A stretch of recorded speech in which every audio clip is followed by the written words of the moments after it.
Welcome to Mindful Moments. Nourish your mind on the go. This audio uses AI narration to present our original book analysis. Today we're diving deep into Tana French's In the Woods, a chilling mystery that will grab you from the first page. For those of you who've already delved into this masterpiece, we're going beyond the surface, exploring the nuances that make this book so captivating. It all starts just outside Dublin, where a housing development encroaches upon these ancient woods. This clash between the modern world and the untouched wilderness, it sets the stage perfectly, don't you think? Absolutely, and right in the middle of it all is Detective Rob Ryan, whose connection to these woods runs deeper than anyone could imagine. He was the sole survivor of a childhood trauma in these very woods. 3 children went missing and only Ryan escaped. But the memories, the unanswered questions, they've haunted him ever since. This unresolved trauma, it's not just backstory, it's the driving force behind Ryan's character. It shapes how he approaches the case and his interactions with suspects, even his perception of the woods themselves. And then we have the murder of Katie Devlin, a young ballet dancer on the cusp of greatness, found dead in the same woods that hold Ryan's darkest memories. It's like the past is bleeding into the present, creating this chilling echo that sends shivers down your spine. The parallels are undeniable.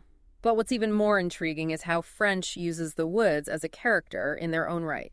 They're not just a backdrop, they're a living, breathing entity, full of secrets and shadows. The woods are almost like a mirror, reflecting the inner turmoil of the characters. They're a place of both beauty and danger, freedom and fear, a place where memories hide and truths are buried. Exactly. They represent the duality of human nature, the light and darkness that exist within us all. And this duality is reflected in the suspects themselves, each with their own secrets and connection to the woods. We have the local youths, Shane Waters and Cathal Mills, known for their petty crimes and unsettling presence in the woods. They immediately draw suspicion, especially given their past connection to Ryan. Then there are the archaeologists working at a nearby dig site, trying to unearth the past while facing opposition from those who want to pave over history for progress. Mark, one of the archaeologists, had a brief encounter with Katie before her death, making him a person of interest. His dedication to preserving the past is almost obsessive, which makes you wonder how far would he go to protect what he believes in. And of course, we can't forget the Devlin family themselves. Katie's parents, Jonathan and Margaret, are trapped in a strained marriage. And then there's Katie's twin sister, Jessica, whose unsettling presence adds another layer of mystery to the story. The Devlins are a fascinating study in family dynamics. The tension, the unspoken truths, the way grief manifests differently in each member. It's like a pressure cooker waiting to explode. As the investigation unfolds, the detectives follow every lead, meticulously examining forensic evidence, interviewing witnesses, and piecing together a puzzle where the pieces never seem to quite fit. The mounting pressure on the detectives is palpable. They're not just solving a crime, they're grappling with their own demons, facing the weight of public scrutiny, and battling against the clock. It's a race against time with the highest stakes imaginable. And then, amidst the chaos of the investigation, a curious clue emerges. A mysterious old coin found at the dig site. It feels out of place, almost like a whisper from the past. Yeah. And it leaves you wondering, could this seemingly insignificant object hold the key to unlocking the truth? This is where things get really interesting. That coin, a relic from a bygone era, hints at a deeper connection between the woods, the dig site, and perhaps even the killer themselves. It's a tangible link to the past. A reminder that history isn't just buried underground, it's woven into the very fabric of the present. It's like the woods are whispering secrets, and it's up to us, the readers, to decipher their cryptic messages. And as we delve deeper into the heart of this mystery, one thing becomes clear. The truth is far more complex and disturbing than anyone could have imagined. We'll be back soon to unravel those unsettling truths in part 2 of our deep dive into In the Woods. In the meantime, if you're captivated by this chilling mystery, why not experience it for yourself? Subscribe to this channel and purchase the book via the link provided. See if you can unravel the secrets before we reveal them in part 2. Welcome back to our deep dive into In the Woods. When we left off, we were talking about that mysterious coin found at the dig site that's like a tiny thread, pulling us deeper into the tangled web of this mystery. And as we tug on that thread, the investigation takes a dramatic turn. Blood evidence is discovered in the finds shed, linking the crime directly to the archaeologists. Suddenly, the people dedicated to unearthing the past become suspects in a present-day murder.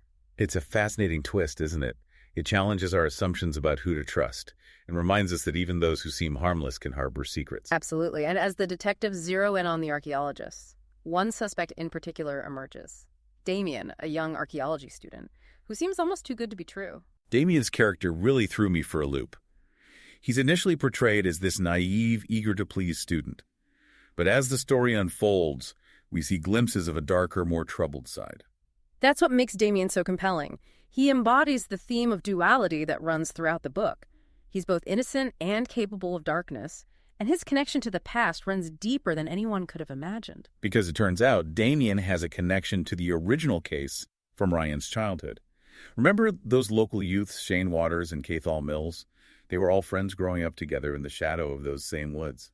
This revelation is a game changer. It connects Damien not only to the present-day murder, but also to Ryan's unresolved trauma. And for Ryan, this connection forces him to confront the ghosts he's been trying to outrun for years. It's like the woods are a conduit, a place where the past and present collide, and Ryan is caught right in the middle. Exactly. And as Ryan grapples with these personal demons, the investigation takes another unexpected turn. Damien confesses to killing Katie. His confession is both shocking and heartbreaking. He admits to hitting her on the head and suffocating her in the Fine's shed. But his motive is even more disturbing. He claims he did it to protect his girlfriend, Rosalind, who just happens to be Katie's twin sister. This is where the story takes a truly dark and twisted turn. We learn that Rosalind is not the innocent victim she initially appears to be. In fact, she's the mastermind behind Katie's murder. Rosalind's manipulation is truly chilling. She preys on Damien's vulnerabilities, his need to belong and protect, and twists his loyalty into a weapon. She understands human nature, especially the darker aspects. She knows how to manipulate people's perceptions, how to play the victim and deflect suspicion. But why go to such lengths? Why orchestrate her own twin sister's murder? It seems Rosalind was driven by a toxic mix of jealousy and resentment. Katie was the talented one, the one destined for a bright future, while Rosalind lived in her shadow. This simmering resentment ultimately led her to commit a horrific act of violence. It's a classic case of sibling rivalry gone terribly wrong. But the way Rosalind orchestrates it all, manipulating everyone around her, it's just unsettling. And what's even more unsettling is that while Damien confesses and is ultimately arrested, Rosalind remains free.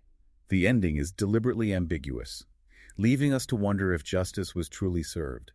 There's this lingering sense of unease, knowing that the true culprit may never be held accountable. And that unease extends to Ryan as well. He's forced to confront the fact that the darkness he's been fighting may be more pervasive than he realized. It's a chilling reminder that sometimes the monsters are closer than we think, hidden in plain sight. This case has certainly taken its toll on Ryan, both professionally and personally. His relationship with his partner Cassie is irrevocably changed. Their partnership has always been a source of strength for both of them, but this case, with its echoes of Ryan's past and the revelation of Rosalind's true nature, pushes them to a breaking point. It's like the trust between them has eroded. And the ending suggests that Cassie moves on, seeking a fresh start, while Ryan remains tethered to the darkness, unable to escape the pull of the woods. Cassie's decision to move on speaks to her resilience. She recognizes the need to protect her own well-being and step away from the toxic elements of the case. But Ryan's connection to the woods runs much deeper. They're a part of him, a place of both solace and torment. The woods have become a symbol of his past trauma, his present struggles, and perhaps even his future. It's a haunting reminder that some wounds never truly heal. Welcome back to our deep dive into In the Woods. We've been unpacking the twisted layers of this mystery, from that chilling setting to those complex characters, and that shocking revelation of Rosalind's manipulation. But even though the case is seemingly closed, there's this lingering sense of unease. It's like the story isn't truly over, and the woods still hold secrets waiting to be whispered. That's the brilliance of Tana French's writing. She doesn't offer easy answers or neat resolutions. Instead, she leaves us with questions, prompting us to reflect on the nature of truth, justice, and the enduring power of the past. It's particularly striking how Ryan's personal journey mirrors this theme of unresolved trauma. The woods where he experienced his own childhood horror become the setting for another tragedy, forcing him to relive the past in a way he never could have imagined. The woods become a symbol of Ryan's inner turmoil. They represent both his escape and his imprisonment, the source of his deepest fears and the place where he seeks solace. It's a powerful metaphor for the way trauma can shape our lives, even years later. And even though he solves the case, Bringing Damien to justice, there's no sense of triumph for Ryan. Rosalind's escape leaves a gaping wound, a reminder that some wounds may never fully heal. It's a reminder that justice isn't always black and white.